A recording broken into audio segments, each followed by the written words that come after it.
할렐루야. 우리 옆에 성에서 합시다. 교만한 마음을 내려놓고 겸손함으로 말씀 앞에 섭시다. 말씀 앞에 어떻게 서야 된다고요? 겸손하게 서야 한다. 우리가 교만하지 않습니다. 별로 교만한 생각을 품지 않았습니다. 그렇게 말할 수 있겠지만 하나님 말씀 앞에 전적으로 내 생각보다 하나님 말씀이 우선입니다. 하나님 말씀이 먼저입니다. 그 말씀대로 살겠습니다 하는 그것이 겸손이다 하는 거죠. 겸손이 아이고 예 그렇습니다 굽히고 인사하고 자기를 낮추는 척 하는 것이 겸손이 아니고 하나님 말씀 앞에 말씀을 인정하고 나는 그 말씀 앞에 아무것도 아닙니다. 그래서 말씀대로 살기 원합니다. 그런 자세로 서기를 주의 이름으로 축복합니다. 말씀의 점을 읽어봅시다. 시작. 어렵다 하십니다. 어렵다 하심은 나 스스로 할 수 있는 것이 아니다. 그러니까 내가 나를 어렵다 하는 게 아니죠. 어렵다 하심이니까 어렵다 함을 받는 겁니다. 그죠? 능동보다 수동이죠. 이건 내가 할 수 있는 것이 아니라 하나님께로부터 받은 것이라. 그래서 내가 어렵게 된 것은 나의 공로가 아니다라는 거죠. 그 나의 공로가 아닌데 왜 어려움을 자랑합니까? 자랑할 게 없습니까? 자랑할 것은 하나님 앞에 자랑할 것이 아니고 믿지 않는 자들, 어려움을 모르는 자들에게 자랑할 것이고 우리가 이것을 자랑할 만한 자격이 우리에게 없습니다.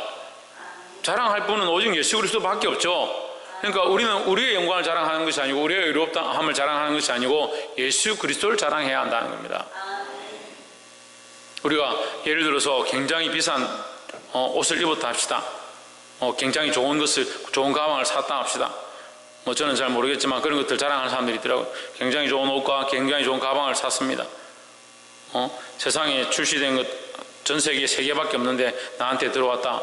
그럼 여러분 가방 들고 가서 뭐라고 합니까? 가방 들고 가서 뭐라고 자랑하겠습니까? 예? 내 손을 봐라. 내 이 세계에 3개밖에 없는, 전 세계에 3개밖에 없는 가방을 들고 있는 나의 손을 봐라. 얼마나 영광스럽냐 이렇게 하겠습니까? 그렇게 자랑하는 사람이 있겠습니까? 여러분 굉장히 좋은 옷을 입었습니다. 사람들이 구할 수 없는 정말 멋진 옷을 입었습니다. 세상에 없는 옷입니다. 그 옷을 입고 가가지고 잘 봐라 내가 세상에 없는 옷을 입은 이 몸을 봐라 얼마나 멋지냐 그런 멍청한 사람이 어디 있겠습니까? 보편적으로 우리가 가지고 있는 것이 거룩함이고 거룩한 것을 자랑합니다. 그러니까 우리의 의가 아니라 예수 그리스도로 옷 입었습니다. 뭘 자랑해야 됩니까? 예수 그리스도를 자랑해야 되죠. 그런데 내 어리석은 인생들이 어떻게 자랑하냐? 예수 그리스도로 말미암아 어렵게 됐으니까 나 봐라 난 어렵지 않냐? 어렵죠? 어려운 걸 자랑하는 게 문제가 아닙니다. 문제는 자기가 어렵다고 생각하는 게 문제입니다. 예수 그리스도로 말미암아 덮여졌을 때 어려운 거지 그리스도가 없으면 뭐가 어렵냐는 거예요. 그러니까 그리스도를 자랑해야지 왜 자기를 자랑하냐는 거예요. 곧 죽어도 자기가 신앙생활 했고 자기가 직분이 뭐고 자기가 목사고 권사고 장로고 자기가 교회 신앙생활 얼마나 했고 자기를 자랑하는 게 바쁩니다.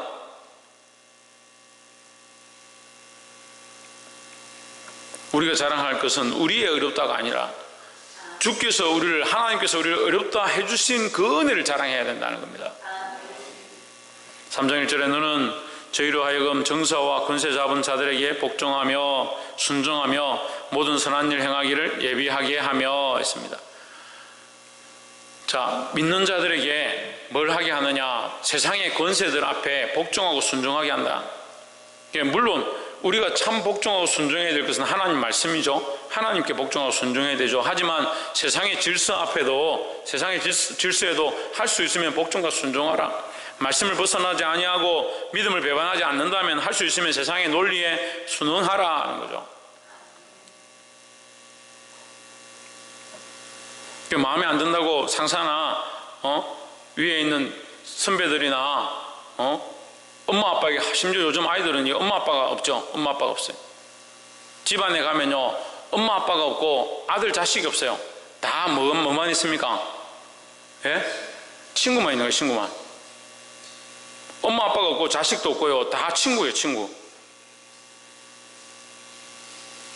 자식도 엄마 아빠 보고 니네 하고 부모도 자식 보고 니네 하니까 다 친구잖아요. 누가 누구의 명령을 잘 듣느냐? 자식의 명령을 부모가 잘 따릅니다. 밥 줘. 밥 줍니다. 공부해. 잘 안 합니다. 왜 틀림 얘기합니까? 그게 친구죠, 친구. 다 친구를 만들어서 세상이 평등하다, 다 평등하다, 다 평등하다. 평등과요, 질서는 다른 거예요. 다 평등하니까 이게 문제인 거예요. 자동차 다니는데 사람이 달리면서 차가 오면 야 평등한데 왜 나한테 이렇게 하냐고. 100km 달려야 되는데 사람이 천천히 걸어가면서 교통 다 막아놓고 나 평등하니까 나 여기 다닐래. 질서가 없는 거죠. 평등하긴 평등한데 질서가 없는 거죠. 그냥 엉망진창이 되는 겁니다, 세상에. 근데 이 사람들이 이 착각을 하는 거예요. 평등과 질서를 오해하는 겁니다. 이 3장 1절에서 뭐라 합니까? 너희가 세상의 질서를 지켜줘라. 그것이 무서워서 지키는 것이 아니고 하나님의 명령을 따라서 세상의 권세에도 너희가 순종해 줘라 하는 거죠. 3장 2절에 아무도 해방하지 말며 다투지 마라. 비방하거나 다투지 마라. 간용하며 범사에 온유함을 모든 사람이 나타낼 것을 기억하게 하라. 믿는 자들은 될 수 있으면 뭘 해야 되냐? 세상 사람들 가운데 온유함을 나타내야 한다는 거예요. 모세의 하나님 앞에 인정받은 모습 중에 하나는 뭐냐? 지면에 온유함이 선했다. 모세가 온유했다는 거죠. 우리는 온유해야 됩니다. 온유해야 합니다. 예, 오늘 아멘 안 하기로 미리 준비를 하셨는지 모르겠는데, 시작하자마자 자기로 준비를 하셨는지 모르겠는데, 온유하도록 힘써야 합니다. 근데 이 온유는 모세의 모습이기도 한데, 온유는 누구의 모습입니까? 예수님의 모습이죠. 예수님의 모습. 예수님의 모습 가운데 가장 귀한 모습이 온유함입니다. 그래서 사람들이 착각합니다. 모세가 온유한데 목사님은 왜 맨날 화를 냅니까? 이렇게 얘기를 하는 거예요. 그럼 예수님은 왜 맨날 화를 냈노? 물어봅시다. 이게 온유를 착각하는 거예요. 예수님이 사랑이 많으신데 왜 성전에 상을 뒤집어 엎으셨냐?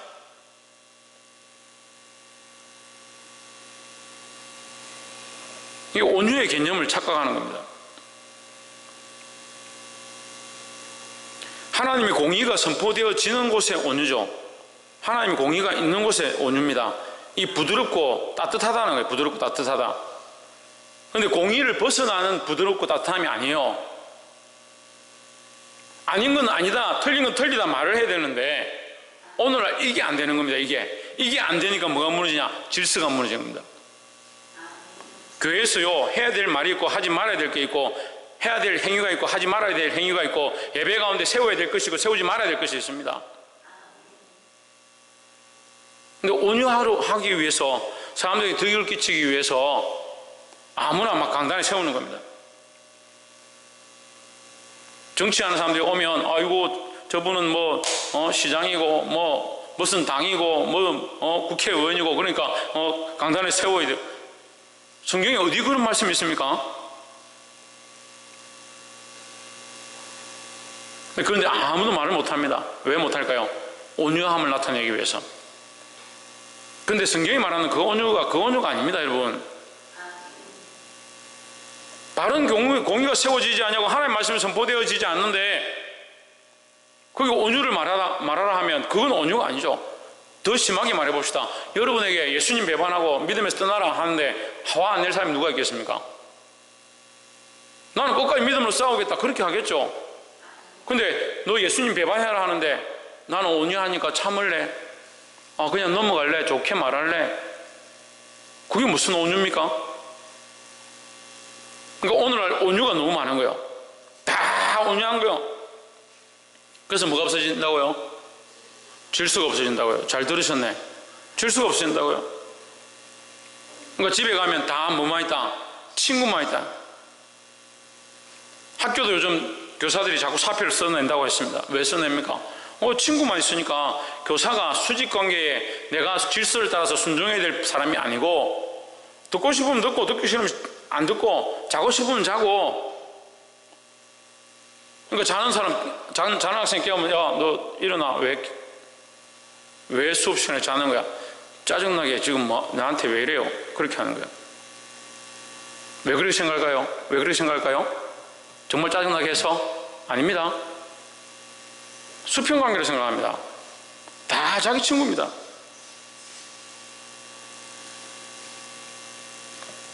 오늘 16살 학생이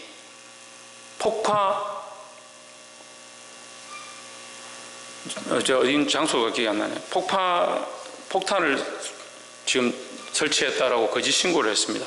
자기 휴대폰에 위치 추적을 끄고 전화를 끊어온 상태로 그냥 켜면 그 긴급 통화만 되거든요. 긴급 통화로 112 전화를 해가지고 내가 폭발물을 설치해놨다. 그게 거짓 신고를 한 거예요. 그러니까 위치 추적이 안 되죠. 못 잡으러 다니죠.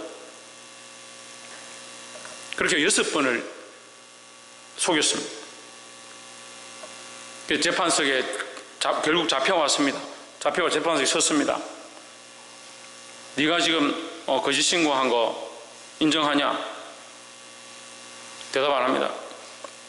판결 내렸습니다. 1년 6개월 징역, 미성년자인데 1년 6개월 징역형을 받았습니다. 제일 드문 일이죠. 자기가 마음대로 하고 싶은 대로 했는데 자기를 왜 구속하느냐, 그렇게 하는 겁니다. 그렇게 생각하고 있는 겁니다. 구속할 수 없다. 나는 청소년이기 때문에 구속할 수 없다. 이렇게 생각했는데 1년 6개월 받았습니다. 재판석을 뒤집어 엎고 지금 재판하고 있는데 거기 이 변호인석을 발로 차고 경찰이 3명 출동해서 잡았는데도 안 되는 겁니다. 왜 그렇게 할까요? 세상을 두려워하지 않습니다. 세상을 두려워하지 않아요. 대통령이 자기 앞에 와도요, 자기가 동등되다 생각하는 거예요. 평등이 멋지지 않습니까? 우리는 그런 일 가운데 온유함으로 대해야겠죠.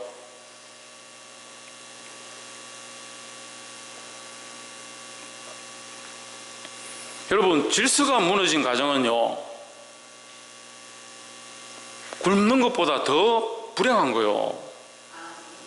그런데 우리가 그걸 너무 방조해요. 부모들이 그걸 너무 방조한다고요. 당연히 질서가 무너져도 뭔 상관이야, 사랑스러운데, 괜찮은데, 화가 나도 내가 온유함을 드러내야 되지, 속고 있는 겁니다. 이미 하나님의 말씀과 공의가 없고 세상의 논리만 서 있고 내 감정만 서 있는 겁니다. 내가 하고 싶은 대로, 내 감정대로, 내가 하면 좋다라고 생각하는 대로 하고 있으면서 그것이 바른 것인 줄 착각하고 있는 겁니다.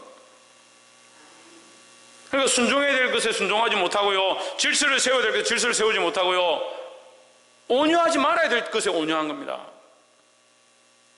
아니요, 더 정확하게 말하면 공의가 없고 질서가 없는 온유를 세워가는 겁니다.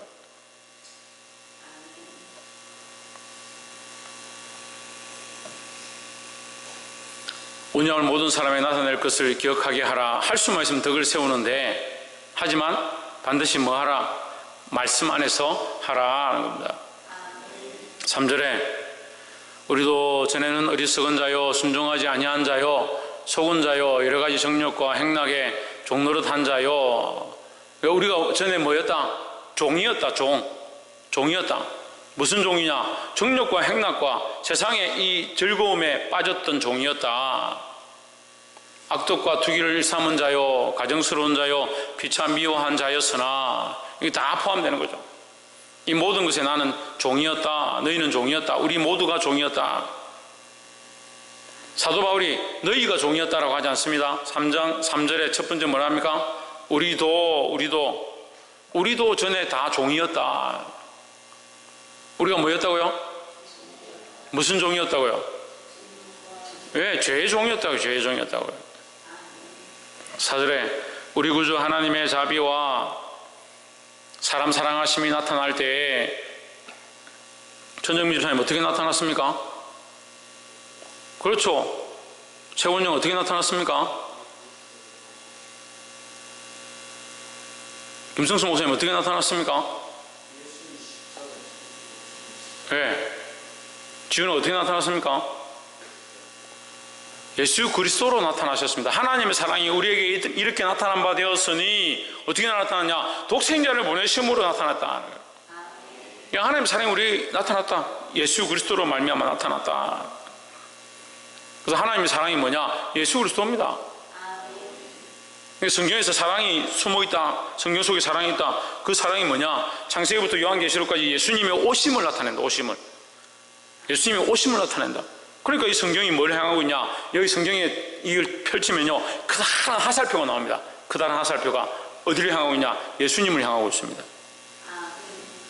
구약에는 오실 예수님을 향해 있었고요, 신약에는 오신 예수님을 향하고 있었고요, 지금은요 다시 오실 예수님을 향하고 있는 겁니다.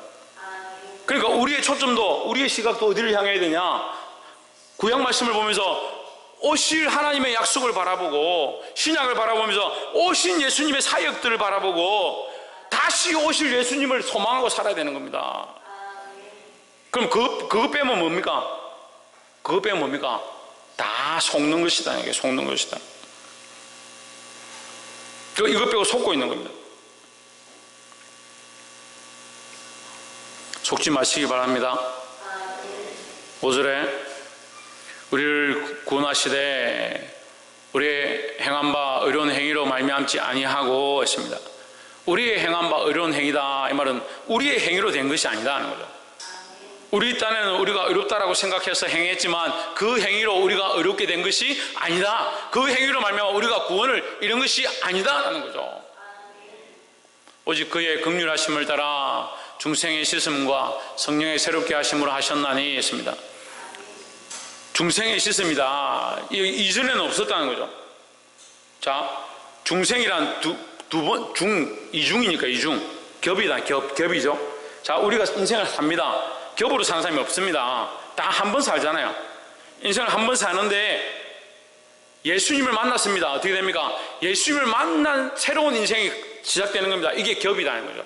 이전에는 나를 위한 인생을 살아왔으면 나는 죽을 때까지 이 육체의 인생을 살겠죠. 육체로 태어나서 죽을 때까지 이렇게 인생을 살겠죠. 근데 지금 누굴 만나냐? 예수를 만났습니다. 예수를 만나서 새로운 인생을 살아가는 겁니다. 그래, 이중이 됐대, 이중. 이제는 내 육체로 되어진 삶을 살고 있고, 그 육체가 죽지 않았기 때문에 계속 살고 있고, 이제 죽는 날이 있겠지만 육체의 삶을 살고 있고, 이 살고 있는 중에 예수님을 만나서 새로운 인생을 살기 시작했다. 그건 뭡니까? 이게 이중이죠. 이중된 삶이다. 이중된 삶인데, 이 이중된 삶을 이 육체에 매여 있지만 육체의 주인 되어진 삶이 아니고 하나님이 주인 되어진 삶이니까 이 삶의 주인이 바뀌었다. 주인이 바뀌었다는 거죠. 그래서 이걸 뭐랍니까? 신분이 바뀌었다. 신분이. 이전에는 종이었는데 지금은 뭐가 됐다? 네, 자녀가 됐다. 이전에는 종이었는데 이제 하나님의 자녀가 되었다. 그래서 신분이 바뀌었다. 그래서 이렇게 이중적인 삶을, 이중적이라는 게 뭐 이게 앞뒤가 다르다, 겉과 속이 다르다 이런 뜻이 아니고, 이런 겹쳐진 삶을, 육체가 아직 있지만 구원의 소망을 가지고 사는 이런 삶을 살다가 육체가 끊어져도 왜 두렵지 않느냐? 육체가 끊어져도 이 삶이 살아있기 때문에. 그래서 이 삶을 뭐랍니까? 구원의 삶이다. 구원받은 삶이다. 영생을 얻은 삶이다. 이 삶이 가다가 이제 육체가 다 돼서 죽어도 하나님 나라의 소망은 여전히 살아서 내가 구원받은 이 생은 다시 영원하도록 가는 겁니다. 그래서 주님 오실 때에 이것 또한, 하나님 이것 또한 버리지 아니하시고 이 육체 또한 여기서 끝났지만 끝나지 않고 주님 다시 오실 때 새로운 육체로 살아나서 썩을 것이 썩지 아니할 것을 입고 죽을 것이 죽지 아니함을 입을 그때에 다시 일어나서 하나님 앞에 그리스도의 그 호령과 나팔 소리 앞에 우리가 함께 서게 된다는 거죠. 그때 우리가 함께 설 것들을 기대합니다.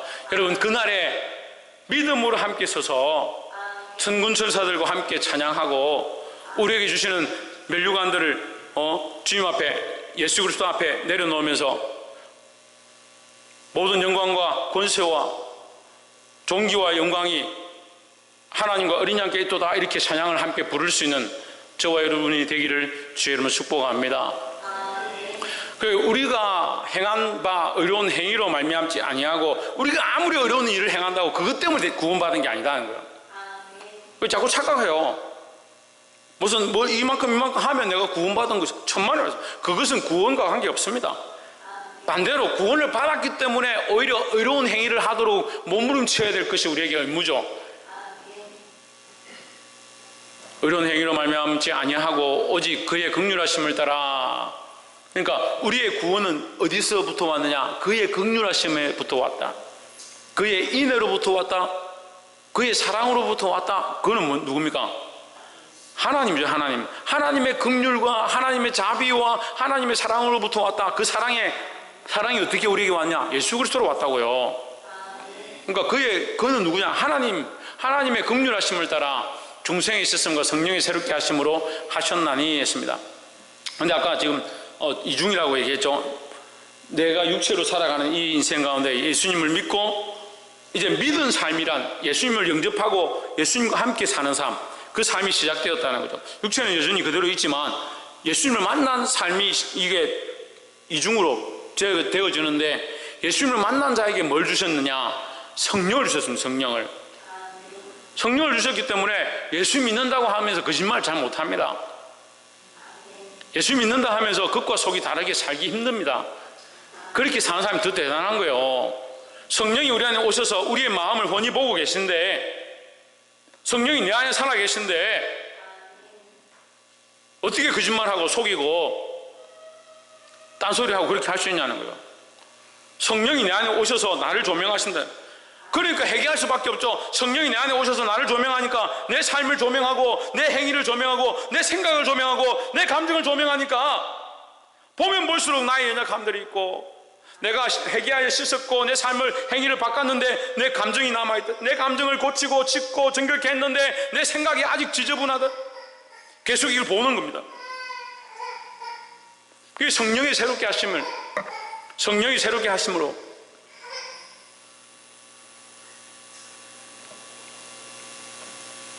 하나님께서 이 은혜를 더하신다는 거예요. 우리의 행위로 되지 아니하고 성령이 오셔서 우리를 새롭게 하길 원하신다라는 거죠. 이것이 구원의 방편입니다. 구원의 방편. 그죠? 구원의 방편이니까 따라합시다. 우리가 우리의 의로움으로 된 것이 아니고 하나님의 의롭게 하심으로 되었다. 예, 하나님의 의롭게 하심. 자, 나눠서 봅시다. 하나님은 우리에게 긍휼도 하셨고, 예수님은 우리에게 오셔서 우리를 위하여 죄를 씻겨 대신 대속물이 되셨고, 성령님은 우리 안에 오셔서 우리의 죄를 생각나고 의롭게 하시는 일을 하시고, 이 각각 하시는 겁니다. 그래서 하나님과 예수님과 성령으로 말미암아 점점 더 어떻게 됩니까? 점점 더 하나님 기뻐하시는 인간이 되어가는 겁니다. 이것을 뭐라고 합니까? 그리스도인이 되어간다. 그리스도인. 참 그리스도인이 되어간다. 참 그리스도인이. 성령 안에 있고 예수님 믿고 구원을 바라보는 사람은 점점 어떻게 됩니까? 자라가야 합니다. 자라가야 합니다. 자라갈 수밖에 없습니다. 나는 할 수 없고 나는 하기 싫고 힘들어도 성령이 내 안에 살아계시니까 성령이 계속 하게 하시는 거예요. 6절에 성령을 우리 구주 예수 그리스도로 말미암아 우리에게 그 성령을 풍성히 부어주사. 성령을 부어주셨다. 예수님을 우리가 영접함으로 말미암아 우리 안에 뭘 주셨냐? 성령을 부어주셨다. 할렐루야. 7절에 우리로 그의 은혜를 힘입어 의롭다 하심을 얻어 했습니다. 여기 반복이죠. 6절부터 되어진 말씀을 다시 반복하는 겁니다. 성령을 우리에게 주셔서 어떻게 주셨냐? 예수 그리스도로 말미암아 주셔서, 예수 그리스도는 어떻게 주셨냐? 하나님께서 주셨다. 그 하나님의 긍휼로 예수 그리스도를 주시고, 예수 그리스도로 말미암아 성령을 우리에게 주시고, 성령은 뭘 하시냐? 우리 안에 오셔서 우리로 그의 은혜를 힘입어 의롭다 하심을 얻어 영생의 소망을 따라 상속자가 되게 하려 하심이라 했습니다. 성령을 주셨기 때문에 우리가 이 상속의 소망을 가지고 있는 겁니다. 성령이 없는 사람들은요, 이 상속의 소망이 없죠. 그러니까 말씀을 들으면 은혜가 없고, 기도를 하고 싶지도 않고, 하나님 찬양하고 싶지도 않고, 하나님을 고백하고 싶지도 않고, 그럼 성령이 내 안에 계신가 점검해 보아야 합니다.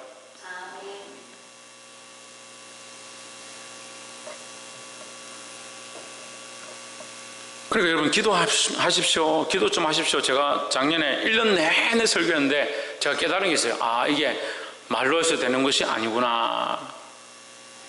1년 내내 했는데 안 되는 거 보니까 아, 이거 말로 해서 되는 게 아니구나. 자기 스스로 해야 되지. 그게 말로 해서 안 되는구나.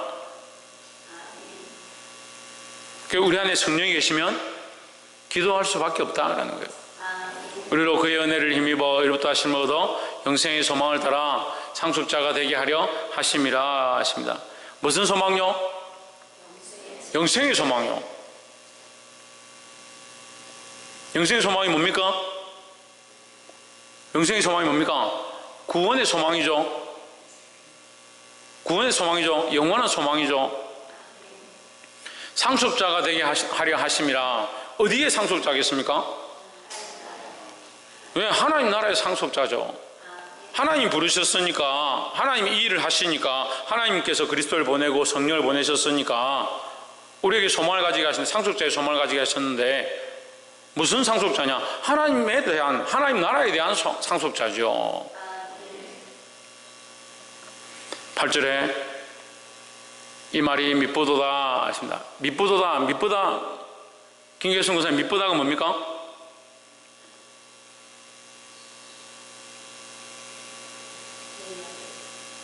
예, 믿을만하다.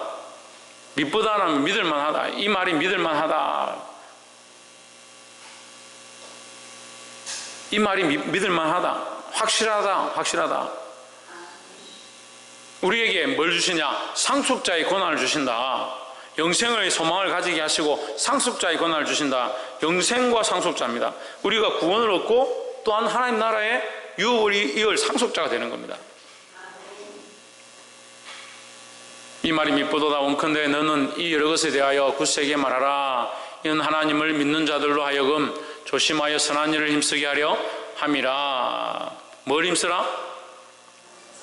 선한 일을 힘쓰라. 이것은 아름다우며 사람들에게 유익하니라 하십니다. 선한 일을 힘쓰는 자들이 되시기를 주의 이름으로 축복합니다. 또한 이 선한 일은요, 여기에 다 기록되어 있지 않았지만 이 선한 일은 뭘 말하겠습니까? 그렇죠. 이 선한 일은 우리에게 맡긴 겁니다. 우리가 얻은 거죠. 이미 우리가 지금 예수 그리스도를 믿어서 예수님을 만남으로 성령이 우리 안에 오시고 하나님 나라를 소망하게 하시고 상속자가 되어졌다는 그걸 확신을 가진 거, 이걸 믿을만 하다는 거예요. 이게 선한 일이죠. 이게 하나님이 하신 선한 일입니다. 그런데 하나님 우리에게 이걸 맡겼습니다. 이 선한 일을 맡겼습니다. 그럼 우리는 뭘 하느냐? 우리가 가서 또한 이 선한 일을 맡기는 겁니다. 하나님을 믿고 그리스도를 믿고 성령을 영접하면 너도 하나님 나라의 소망을 가지고 그 상속자가 되어질 것이다. 이 선한 일, 이 복음을 전하는 이 선한 일, 이 하나님 나라를 전하는 선한 일을 힘쓰라라는 거죠. 이것은 아름다우며 사람들에게 유익하니라. 이 복음은 아름답고 이 사람들에게 유익하다. 이 선한 일은 사람들에게 아름답고 이 사람들에게 유익하다. 이 하나님의 사랑과 그리스도의 은혜, 성령으로 말미암아 구원받는 이 사실은 참으로 아름답고 선한 일이다. 너희가 이것을 전하라. 9절에 그러나 어리석은 변론과 족보 이야기와 분쟁과 율법에 대한 다툼은 피하라. 이것은 무익한 것이요 헛된 것이니라 하십니다. 성경에 나와 있는 변론과 족보와 족보 이야기와 분쟁과 율법, 나는 아브라함의 후손이고 족보가 어떻게 되고 율법이 뭘 말하고, 그것이 중요한 것이 아니다. 그것이 중요한 것이 아니라 내가 믿느냐 안 믿느냐, 뭘 믿느냐, 예수 그리스도를 믿느냐 안 믿느냐, 그게 중요하지. 이게 이런 뜻이고 저런 뜻이고 싸우고 변론하고 신학적으로 뭐가 맞고 뭐가 틀리고, 그것보다 내가 예수 그리스도를 믿느냐 안 믿느냐, 그가 나의 죄를 위하여 죽으셨음을 믿느냐 믿지 않느냐, 성령이 우리 안에 오셔서 나를 조명하시고 선한 길을 이끄신 것을 믿느냐 믿지 않느냐, 그게 더 중요한 것이다 하는 거예요. 10절에 이단에 속한 사람을 한두 번 훈계한 후에 멀리하라. 여러분, 진리가 많을 것 같습니까? 이단이 많을 것 같습니까? 제가 감히 다 말할 수는 없지만 참 진리편에 속한 사람보다 자기 생각들이 옳다라고 주장하는 사람들이 훨씬 많습니다.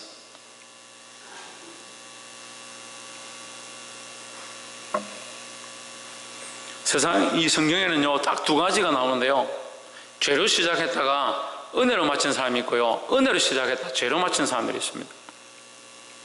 무슨 말이냐면요,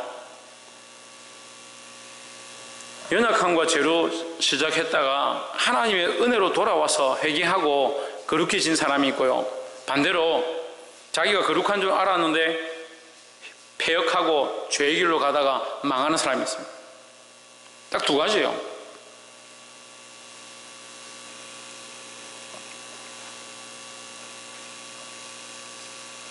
제가 지금까지 물론 여러분들한테 뭐 다 얘기할 건 아니지만 신학 박사들이 제일 죄를 많이 짓고 신학 박사들이 이단이 제일 많이 됩니다.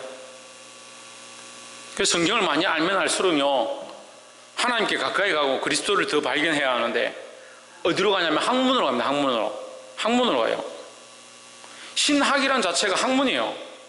신을 연구하는 학문이잖아요. 하나님을 연구하는 학문이 되는 거예요.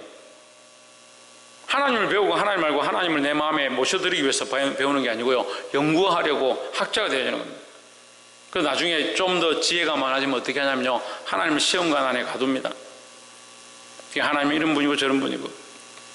신학 공부 안 해도요 교회 안에도 그런 사람이 많이 있습니다. 기도 많이 하면요 하나님 이렇게 하면 기도 응답하시고 저렇게 하면 기도 응답 안 하시고 이렇게 하면 되고 저렇게 하면 되고 자기 방법을 다 만들어 놓습니다.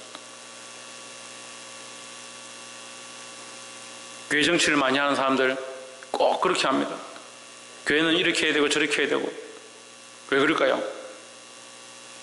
하나님을 인격적으로 만나고 살아계신 하나님으로 그 하나님을 두려워하고